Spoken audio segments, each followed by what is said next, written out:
Hey guys, today we're going to talk about SoFi versus Fidelity. If you're choosing between SoFi and Fidelity, it all depends upon your financial goals. Let's break it down. First of all, I'll talk about banking and fees.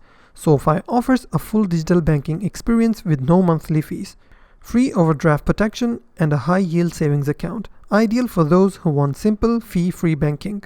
Fidelity, on the other hand, provides a cash management account with no fees, but lacks traditional banking perks like early direct deposit or high interest savings. So next we'll talk about investing and trading.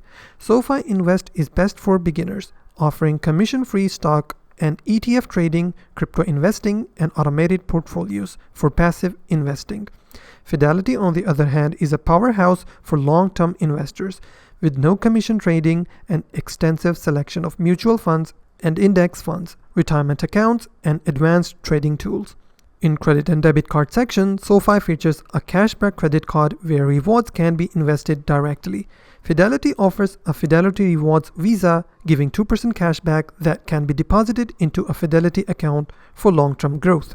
So which one is better?